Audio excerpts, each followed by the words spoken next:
Okay, usually I do some kind of intro here and scream into the mic, but doesn't feel very appropriate with the news I just heard about Evander Kane. It feels very He, appropriate. I want to scream into the mic. I want to scream into the mic too. I mean, he might not play. How also, I how does a guy who has made $50 million in his NHL career be about what is it, $30 million in debt? lawsuits and gambling, Oh my man. gosh! But Wow. yeah, this is breaking. Like this This really. I is mean, we all it kind of happened like heard an hour about the ago. lawsuits and all that, but the bankruptcy announcement happened like 20 minutes ago, and there's still kind of details coming out. But from what I understand, if he plays this season, literally all of his salary goes to his debtors because he filed for bankruptcy, and they're basically going to garnish his wages. I If he opts out, like there's like a time frame in which they're just not going to be able to collect anymore. I'm not an accountant. I don't know anything about what I'm talking about, but basically, there's no reason for him to play. He either gives all his money away as he earns it, or he just doesn't earn money, and then like doesn't There have to risk injury, and he can stay at home with there his kids is and his hold family. on. Hold on. There is one thing you're missing though in all of this, right? There's one thing. The opt-out deadline was December 24th. The bankruptcy was filed January 9th. So, how exactly is he going to get rid of this situation? Like, how does he get out of his contract and not owe the Sharks anything or get in He trouble with the retires. NHLPA? You know what I mean? No way He he retires. retires. No way. He could, No, not no way. and then just come back like I mean, to be Kovalchuk did. fair, it would be a bad look. It would be a semi bad look for the league. I mean, they let Rask leave. Remember? It could I be. I mean, mean, he could. I think there's probably a cop out of like, okay, if it's for his kid, then they let him go. But I mean, what are they going to do? Sue him? yeah, I guess I This- don't know they what I else don't to even do. know. Like, He could I don't terminate know. his contract. That's one thing. So that's actually in here. So the one of the paragraphs says debtor may terminate his contract and he may opt out of the season as allowed under current rules because of health concerns given the recent birth of his first child. The bankruptcy petition said, should he terminate his contract or opt out at a point in the season, debtor will not receive his salary. Yeah, so he can just say no because he has a new kid, basically. Yeah. So he's And just be using like health health rules. reasons, I want to be safe. But I mean, okay, let's think for a second though. What the hell happens if he does opt out and you've drafted him in like the 5th round? I have a take. I don't know if I'd make this take about many players. I have a take that perhaps you are very, very screwed if Evander Kane opts out In a and you cats took him league, high yeah. in a Cats league. How do you make up his PIMs, his hits, his shots, and his power play point upside with another player? It literally doesn't exist. You have now fallen behind in a lot of Cats that before you had. You know? He's gotta act like he's injured, I guess. No, But no, no. But I'm yeah, saying like it's you, right? Like if you're the owner of the fantasy team, like how do you make that up? you I, punt one of the cats. That's what I yeah, would do. I guess so. I guess you just punt whichever one Kane is affecting the most. It's tough Yep. though. It's really tough because I mean you could pick up like a Ryan Reeves, right? You're good in hits. You're fine. Okay, cool. And Pims you And kind of make up Pims, a little bit too. sort The of. one that's hard is the power play point upside. I don't know where you make that one up. That's hard. Yeah, his power play. I mean, he had really good power play. Well, good. He had 18 power play points last season, but typically he's not that great at power play points. So Yeah, that's pretty decent though. I don't know. 18 is decent. Yeah, but that was only one time he's ever gotten anywhere near that. That's true. That's true. I mean, Um, okay, let me take this back. Let me backpedal a little bit. You're not that screwed. You can definitely do it, but you are definitely in for a fight losing Evander Kane for the season if he does opt out. oh, for Um, sure. you're in a big struggle. I mean, I would argue that say you're a first place team league or first place team, or expected to be first place, right? And now this news comes out, you probably drop to like maybe a 4th ish. You're battling, right? Like with the middle of the pack now. Whereas before you were Yep. really ahead, you're kind of battling. So if you were, say, like, a 7th or 8th, right? Place team or 6th place team, like one of those teams that are going to end up being able to, if you were going to be battling for a playoff spot, like now, you're going to be really battling for a playoff spot, is my take now. I mean, you're going to have to be good with the waiver Yep. wire. Yep. I mean, I have my dynasty league. I haven't bothered to even think about what to do yet because what point is there in panicking right now? I might as Yeah, well just wait yeah, and see right what he now, no. does. But it is what it is. There's nothing to know about that. It's a Our boy. situation it seems like he brought on himself, but, Yeah, if anything else, I hope it kinda sheds light on gambling addiction and, yeah, seriously. like, what can happen around there. I feel like a lot of times when you hear about, sports figures gambling, the first thought is like, "Oh, they have borderline unlimited money," but Yeah. it's, It really is an addiction. The dopamine yeah. hit you get from getting a bet right, and imagine with that money, right? Like, I mean, think about a big. I don't know how many people that listen to us are betters, but like, I mean, if you place a big bet and it hits, man, you just want that rush all the time. It's very hard to Yep. hit a parlay and then feel on top of the world and control yourself. Be like, okay, hold up, we need to slow things down here and settle down. You know what I mean?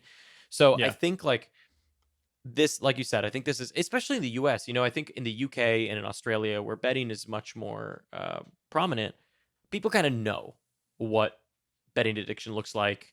It's much more commonplace. But I think in the US, with betting so new as well, it's not that obvious and it's not that clear and it's not that apparent. You know, you just so definitely take care of yourselves and know when you're there. I guess. Here we go. Yep. That's your fantasy hockey PD PSA today. Didn't sign up for it, but you get it anyways. So now, welcome back to the Fantasy Hockey Podcast. And All we're going right. to talk about waiver wire candidates. So these are guys that, for whatever reason, have a low ownership percentage, didn't get drafted, but guys that you should probably be paying attention to. Doesn't necessarily mean go grab him immediately. We'll make that clear. We'll talk about like when a guy you should go grab immediately is there. But for the most part, a lot of these guys are going to be, you know what? Just watch them. Just pay attention. Situations could change and they could turn into something really, really interesting really quickly. So Yep. I'll let you start. Sure. The first one I feel like is obvious. It's something we've talked about a few times on this podcast. I think like if you're paying attention, really, if you're listening to this right now, you probably have him on your mind, Yeah. and that's Anthony Duclair, sitting at Yep. 34%, left wing, Obvious right one. wing. He's line one, power play one. They're basically, they're trying to replace their shooter, especially on the power play with Mike Hoffman leaving. They don't really have that trigger man anymore.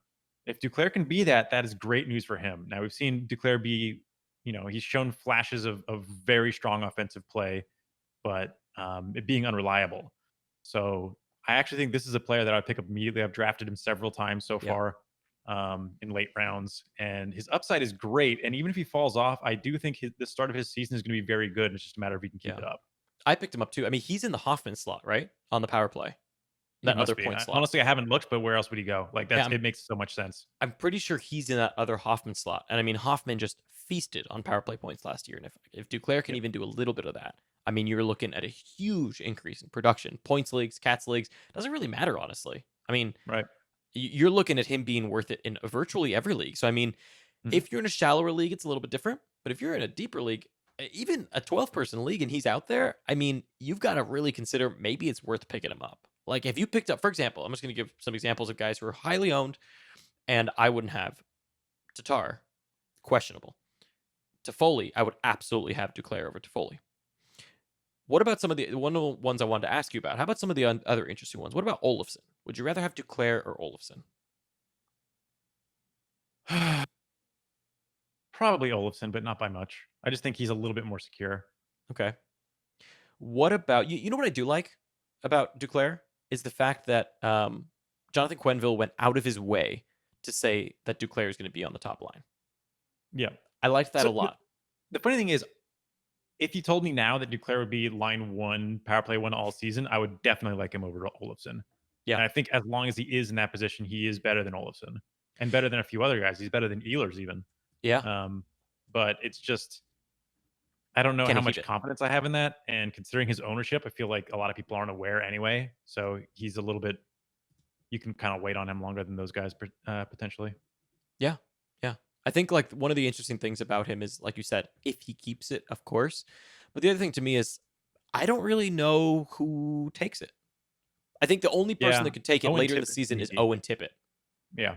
I think Owen Tippett, if he plays really well, I could see Owen Tippett moving to the top line and Duclair moving to the third line. It actually makes a lot of sense. So I I think can actually some, see Frank Petrano up there, but I don't see him being on power play one. yeah, I could see Owen Tippett. I mean, Owen Tippett practiced for a bit on that top power play.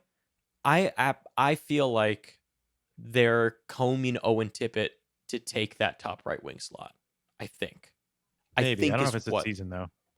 Maybe not this season. Maybe not. But I could see it happen. I could see if Duclair takes a step back, like who gets moved up. I don't think Hornquist gets moved to the top line. I think it'll be Owen Tippett. I think, but Yeah. we'll see. Okay, so my first guy here, Duclair was the obvious one. It made sense that we needed to talk about him, so much. I have an interesting one here for my first one. I'm going to go a little off the board. He's been added a lot today, but I do want to talk about him. And that's Mikhail Grigorenko, center left wing, 2% owned out of Columbus. How about Grigorenko again? Yeah. This feels like Again. Yeah, I mean not this season, but I feel like he was hyped last season a little bit, maybe the season before. So he went back to the KHL, had 41 points in 47 games, if I remember correctly. He's currently on the top line, top power play, and he actually had a really good game in scrimmage. And he's looking really good on that top line. And at 2%, he's a guy that you can place on a watch list and just kind of pay attention to. Doesn't mean you need to move quickly. Clearly, like a lot of people aren't very clued into it, and just see what happens. But I could see a Grigorenko, Dubois, Bjorkstrand line do really, really well. And so far, apparently in training camp and in the scrimmages, they've clicked really, really well. I think Grigorenko either assisted or scored in their last scrimmage. So to me, Grigorenko is just one of those guys to place on a watch list and really pay attention to. Yeah, but that makes a lot of sense. I Although do who knows think what to expect with that stupid power play one, but yeah. Exactly. I think the ceiling is capped because of that power play. But ultimately, it's like, okay, well, here's a 2% guy, though. Say you're in a really deep league. Like, this is a 2% guy that's out there, available in virtually every league, getting you top line, top power play. So when it comes to Columbus having a good schedule, he's someone to pick up. Yep. The next one I have here is not exactly a tightly held secret, and actually somebody I don't really like that much, but I think he fits on certain league settings, and that's Joe Thornton. I mean, Yeah. the fact that he's playing top power play now, that was the big thing that I was like, there's no way I'm touching this guy if he doesn't get top power play. I frankly don't know what their power plays really mean right now. I don't know whether to take them at face value because they are splitting the power play. We're seeing looks like they put things sort of back to normal. I don't know. Thornton is still power play one though, so they have this like Thornton Simmons thing going on in power play one with Tavares and Nylander on power play 2. They killed that in a day. And they still have it. No, they put it back this morning. Yeah. What? No. Yep. So I don't know. Oh, I don't know what I think about that, but it's bad for everybody. It's good for Thornton. Bad for everybody else. So Thornton, he's center only right now, but he's going to get that left wing eligibility as soon as Yahoo figures things out. And as long as he's top line, top power play, he's still going to give you crappy peripherals. But I think in certain points leagues, he's worth a look at least. Probably a short term hold, but 23%. I'm kind of surprised. I feel like there's quite a bit of buzz about him getting that top line spot, and we kind of know that he's not going to be super interesting, but it is a high scoring division most likely, and he's playing with two of the best in the world. So yeah, you could do worse. So I did want to do a little bit of fantasy hockey podcast therapy for a second here. Someone told me, someone put a YouTube comment and said I interrupt you too much, so I want to apologize to you. I don't know. For interrupting you at times. I wanted to put that out there in public. I apologize to you. Brandon and mine's relationship is very strong. Don't listen to what's in the press. Okay, we're fine.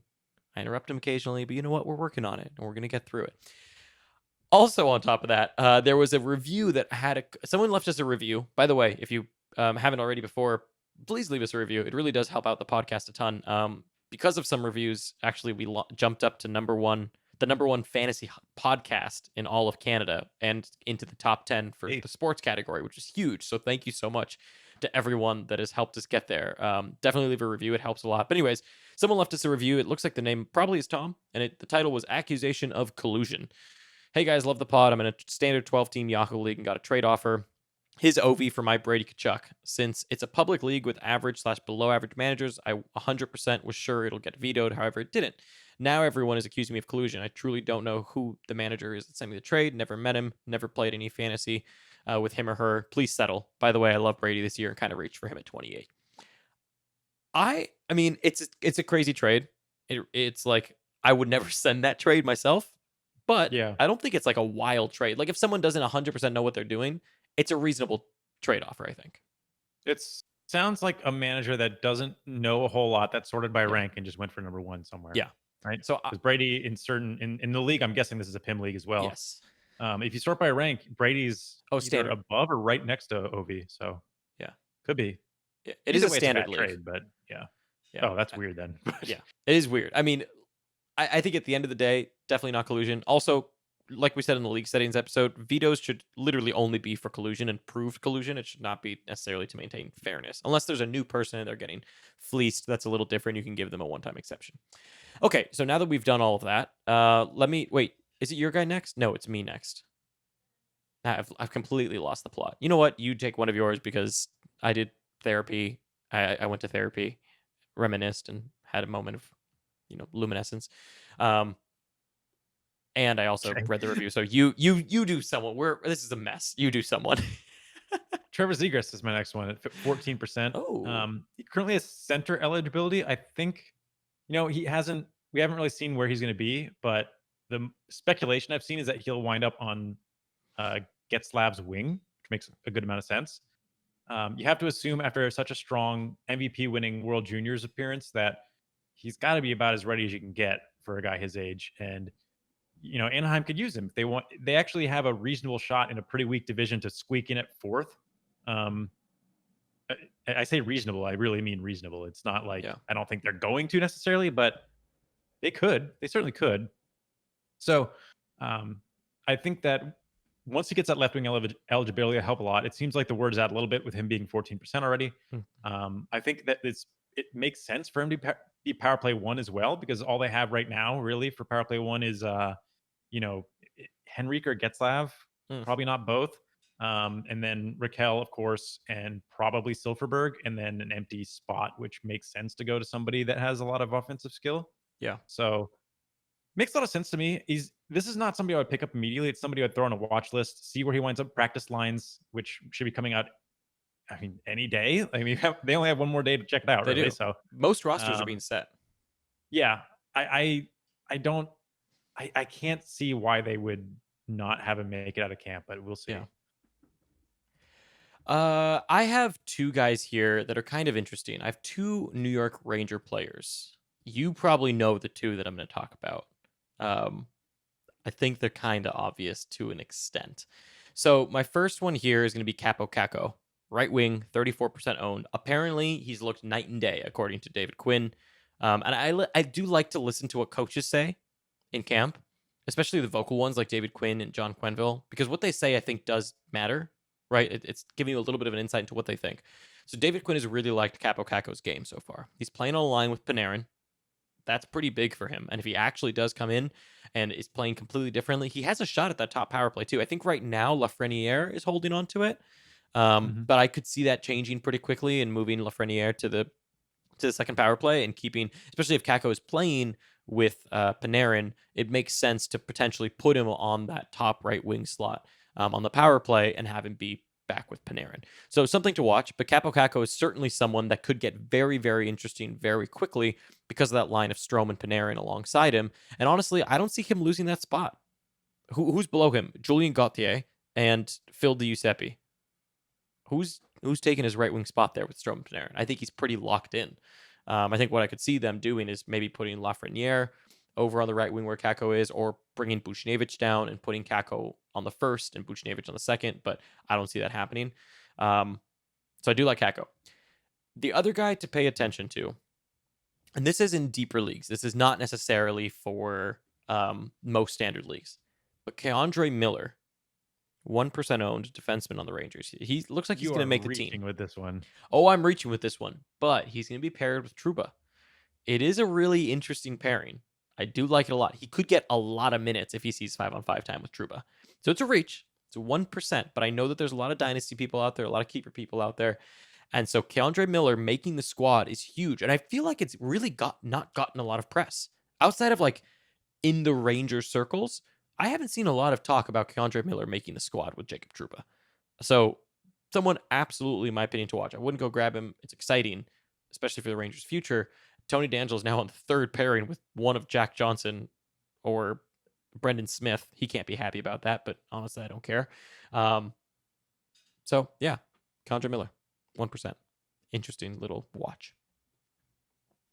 Sure. I can't wait to Next see your one is face.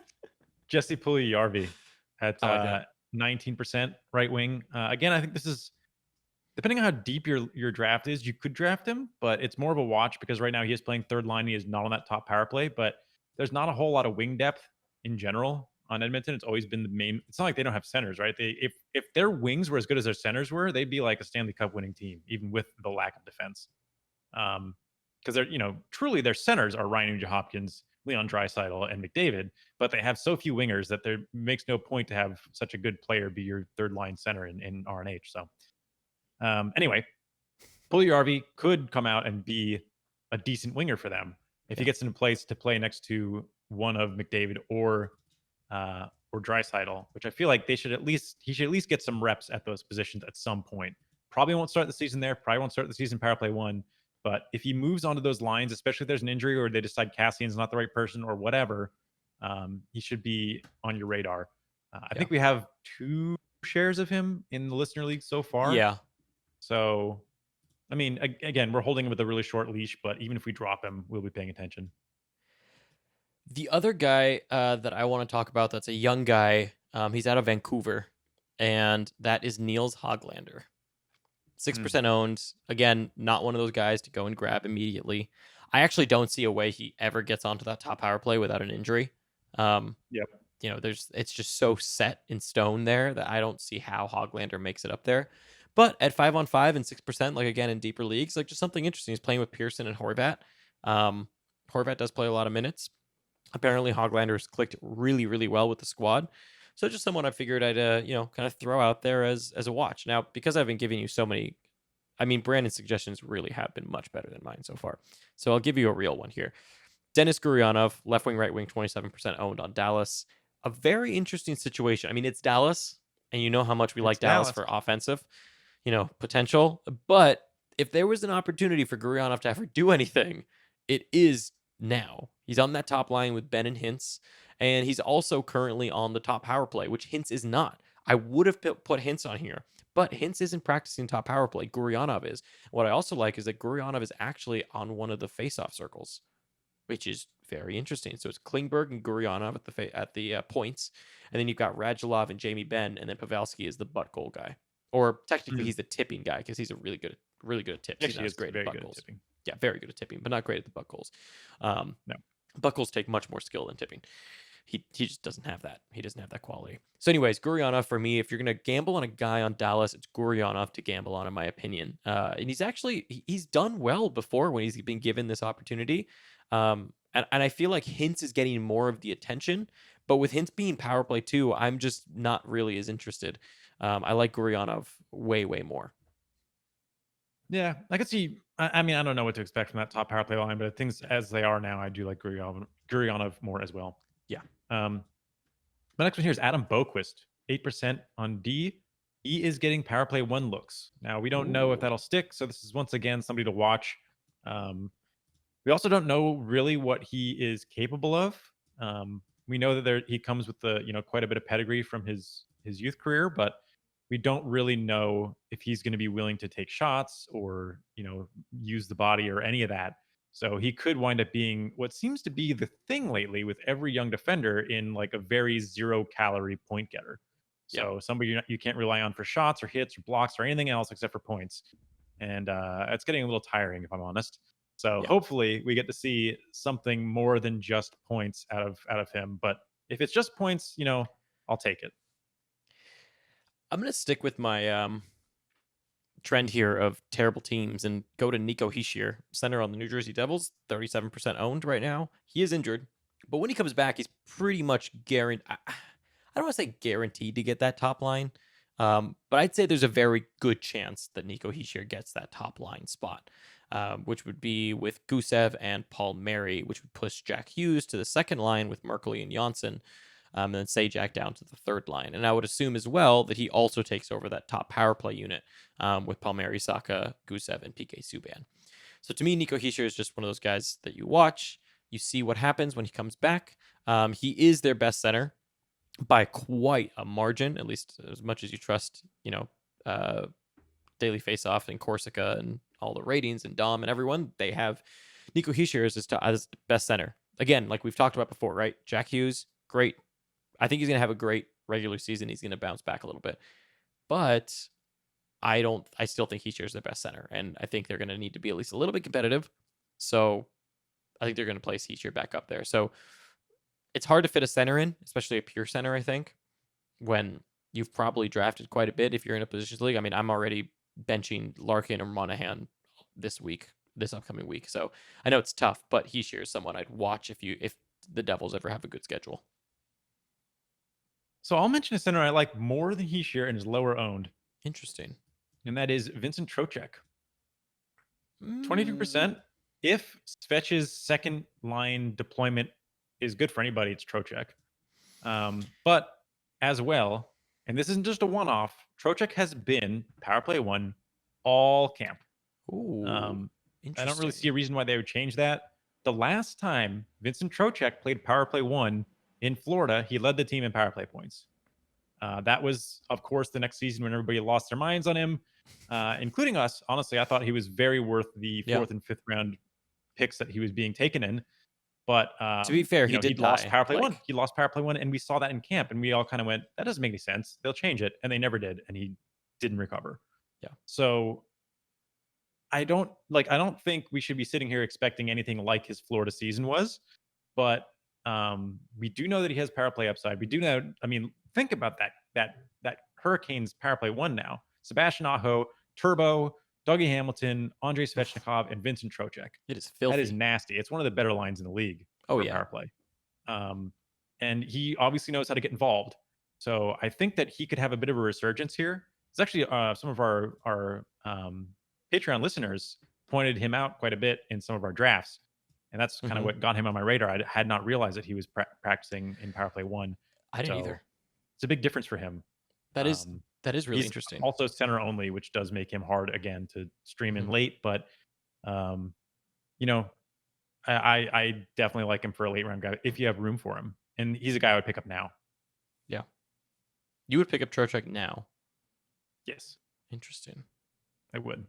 Because I don't know. I mean, as long as he's in that situation, I think he's above replacement. As soon as he drops from power play 1, it starts getting questionable. I'm curious. Especially in bangers leagues, because he hits a lot. Yeah, it is tough that he's that pure center. It's really tough. The pure center and is he's not going to get a wings. He's not going to get anything. He's going to be a pure center. Like some of these other guys we mentioned, Thornton, Zegras, those guys are going to get left wing eligibility. They should already have it, frankly, but they'll get it soon. I only have one more person here, and that's going to be Ryan Getzlaf, another center here, pure center, 13%, lots of off nights. And I think he's getting slept on a little bit. I think people are forgetting that, like, especially for standard leagues, if you're ignoring plus minus, and even for points leagues, like, he could be a decent option at times. And just the fact that, and I mean, Henrique is maybe the better option now, perhaps. I mean, Henrique's at 13%, and he's center left wing. So you can also take Henrique, who's on the, oh, wow, Getzlaf is on the second power play now.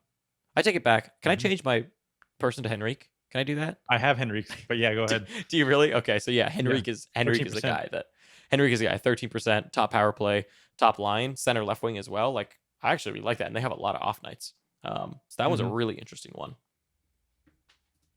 So I've got a couple more. Okay. I'm gonna go with 2 from LA.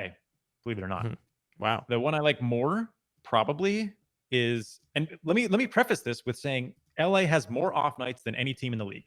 They lead the league in off nights this season with 27. I think Vegas has more. They don't. I guarantee you they do not. I think our own tool says they have more. Our own tool says Vegas, or not? It says LA. I'll bet you. Really? Let's see. Yeah. I'm gonna check right now. I'm gonna check. I'm also checking, but I'm also sure I'm right, so I don't even know why I'm bothering. It is LA and then Vegas. Oh, you're right. Okay. Vegas has 20. I thought Vegas had 29 for some reason. You are right. Yep. I'm wrong. As usual. So LA, Alex Iafallo is the first one I'll mention here. 4% owned, left wing only, which is a little annoying, but whatever. At least it's a winger spot.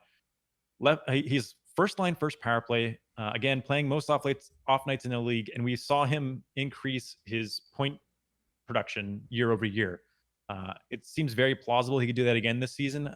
He's not going to be anything above I feel like his ceiling's probably like a 65-point pace, but you also get some power play points. You also get some shots. So at 4%, at the very least, is a good streamer option with that many off nights. Another one, I feel like this probably is less surprising for those of you that pay attention to me at all, is Jeff Carter at 3%. I actually drafted him really, really late in a different, very deep league. 3% owned for a guy that shoots 3 times and hits more than once a game and has some sort of offensive capabilities is pretty interesting. I get that there's not a lot of upside. He's clearly he's sunsetting his career at this point, and he's not exactly who he used to be. But he's also left wing and center, and he plays right wing. So very likely he'll have all 3 eligibilities early on in the season. And just, I mean, again, in the same sense as Iafallo, you find yourself on a Friday, right, with LA probably having the Friday and Sunday with the off nights, and you're behind in shots. Jeff Carter, he's your answer. So, what I'd like to see from him, if I wanted to see anything, was for him to take over power play 1 from one of Iafallo or Kempe. And then, we actually might be able to see something actually maintainable from him. But as it stands now, I don't really see that happening. And it doesn't really make a lot of sense for LA to do it, but it would be nice. Yeah. I actually do have one more. Go ahead. Real quick, I'll interject. Zach Kassian. I have one left, I think. Zach Kassian, sure. right wing, 14%, playing with McDavid on that top line. A really interesting option, especially when Edmonton has a good schedule. I'm actually surprised he's only 14% owned. I feel like a lot of people kind of forgot about Kassian from last season, but he was really serviceable at a lot of points in the season last year. So that's my last one there, is just throwing Kassian out there. And I mean, he's a really interesting one to me that is getting slept on a little bit, I think, given his deployment is no different than what it was last year. And last year, a lot of people were always rushing to grab him. Great in PIM leagues for sure. Yeah, great in PIM leagues especially. I've got 2 left. I have the first one is somebody we've drafted twice now in listener leagues, and we have gotten razzed both times. And that is PK Subban at 38% on defense. We're talking about like basically a whole new system going on over in Jersey. So I'm not as concerned as some people are with the signing of Vatanen. I'm not super concerned with him losing power play 1. I think he's gonna get a legitimate shot at it. I don't really expect like a giant resurgence on a bad Devils team, but if you need Pims light, which we did in both scenarios, and you need somebody that puts up decent peripherals in the shots and hits and blocks department, which, I mean, they're not great, but they're serviceable at least for Subban. He's a good, decent stat filler that may be able to put together some power play points. If somehow that power play unit actually clicks, he could turn into an actual steal. So I think late in PIM leagues, he's worth a look. And then my last one, and I don't even know how to feel about this, but it's Jack Studnicka at 6%. He's Makes center sense. only. He's definitely going to get right wing eligibility, considering he is playing in Pasta's spot. Interesting thing I read about him is that they are considering leaving him in the top right wing spot when Pasta comes back, if he's succeeding there, with ideas of being able to have multiple scoring options. I don't know why you would break up the perfect line in hockey, but whatever. Maybe they know something I don't, and they need depth or something. But honestly, I don't believe Boston's depth is pretty good. Their second line's not awful. Just because a lot of the guys haven't broken out yet doesn't mean they're bad, I think. But he's not going to get any power play time, probably, realistically. So his upside is capped, and I don't really know what type of player is either. But with exposure to Bergeron and Marchand at like a basically indefinite basis, he's going to fall into points whether he wants to or not. Probably until February, early to mid-February. I don't know if I buy that they actually won't give it back to Pasta, but I don't think so. Could happen, I guess. I don't buy it either. It could happen, but I don't buy it. So that's it. I am through my list here. That is it. That is the waiver wire candidates. So what is coming up? We finished that. The next thing, we're gonna have our first week preview. Our first week preview of the season. It's gonna feel great, and I think we'll probably do unsustainable on the weekend, because we'll see. Maybe we do unsustainable the weekend, or I don't think we do unsustainable. We'll wait for unsustainable until next Wednesday. Right. I think we skip it. But things will go back to normal after the weekend. Things will go back to normal after the weekend. We've put out a ton of content. We actually did the math the other day. We've done, including this video and this episode, we've done 17 total videos / episodes and 4 live streams in the span of like 28 days.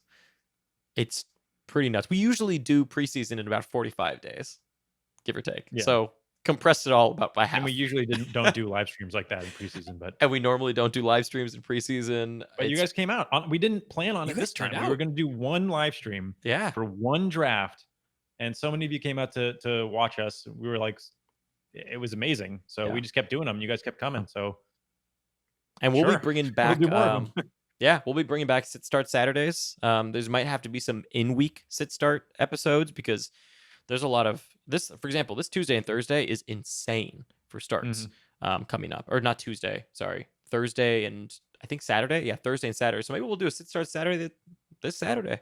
We'll see. Maybe, since we don't have an unsustainable or anything.